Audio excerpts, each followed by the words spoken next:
Vous êtes sur la chaîne YouTube de Malcolm Dumapan, Résistance TV. Merci de vous abonner et d'activer la cloche des notifications.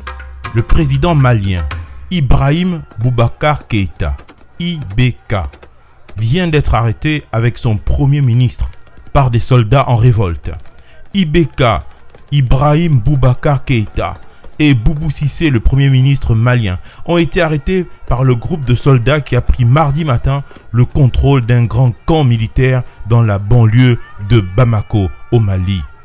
IBK et son premier ministre Boubou Cissé ont été arrêtés ce mardi 18 août en fin d'après-midi par des militaires en révolte. Le directeur de la communication du chef du gouvernement malien, Boubou Doucouré, a confirmé ces informations auprès de l'agence France Presse. Les deux dirigeants ont été conduits par les militaires révoltés dans des véhicules blindés à Kati, où se trouve le camp Soundiata Keïta, à une quinzaine de kilomètres de la capitale du pays, Bamako, a précisé M. Doucouré, confirmant une information à l'AFP d'un des chefs de la mutinerie. Le chef de la diplomatie de l'Union européenne, Joseph Borrell, a condamné dès mardi soir une tentative de coup d'État, rejetant, comme plusieurs capitales avant lui, tout changement anticonstitutionnel au Mali.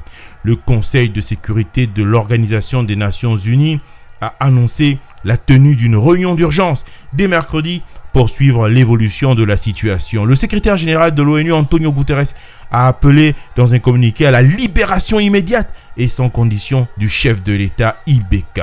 Dans la matinée, des militaires maliens ont pris le contrôle du grand camp militaire Soundiata Keïta de Kati. Le groupe s'est ensuite dirigé en convoi vers le centre de la capitale, selon un correspondant de l'AFP, où les militaires ont été acclamés par des manifestants rassemblés pour réclamer le départ du chef de l'État aux abords de la place de l'Indépendance, épicentre de la contestation qui ébranle le Mali depuis plusieurs mois. Leur trajet s'est poursuivi vers la résidence du président Keïta, où le chef de l'État était présent en compagnie de son premier ministre. Tous deux ont été arrêtés dans l'après-midi. La CEDEAO contre un changement politique anticonstitutionnel. Dès la confirmation d'une mutinerie commencée au camp de Kati, le ministre des Affaires étrangères français, Jean-Yves Le Drian, a condamné mardi avec la plus grande fermeté cet événement grave dans un communiqué appelant les militaires à regagner sans délai leur caserne. Emmanuel Macron, le président français, s'est entretenu avec plusieurs présidents de la région. De son côté, sur son compte Twitter, le président de la Commission de l'Union africaine, Moussa Faki Mahamat, a condamné énergiquement l'arrestation et appelé les Nations Unies et toutes les communautés internationales à conjuguer efficacement leurs efforts pour s'opposer à tout recours à la force pour sortir de la crise politique. Le président français a dit soutenir la médiation de la communauté économique des États de l'Afrique de l'Ouest, qui a rappelé dans un communiqué sa ferme opposition à tout changement politique anticonstitutionnel. L'ambassade de France à Bamako recommande instamment à ses ressortissants de rester chez eux. Peter Pham, l'émissaire américain pour le Sahel, a également fait savoir sur Twitter que les États-Unis s'opposaient à tout changement extra-constitutionnel de gouvernement, que ce soit par ceux qui sont dans la rue ou par les forces de défense et de sécurité. Les mouvements d'humeur constatés traduisent une certaine frustration qui peut avoir des causes légitimes, avait estimé le Premier ministre malien dans un communiqué publié par le gouvernement juste avant l'annonce de son arrestation, en appelant les militaires à faire taire les armes et à engager un dialogue fraternel.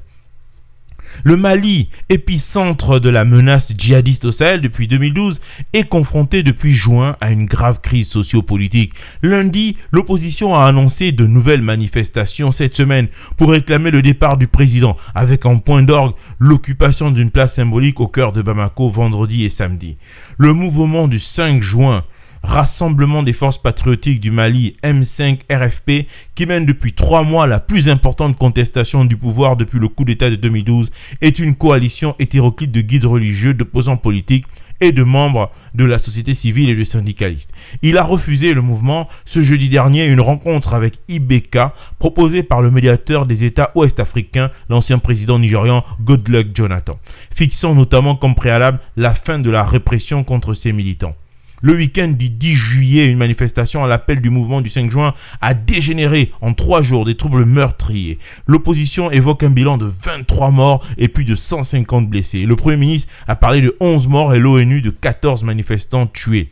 La crise actuelle est partie de l'invalidation d'une trentaine de résultats des élections législatives de mars et d'avril par la Cour constitutionnelle, dont une dizaine en faveur de la majorité du président Keïta. C'était Malcolm Dumapan pour Résistance TV.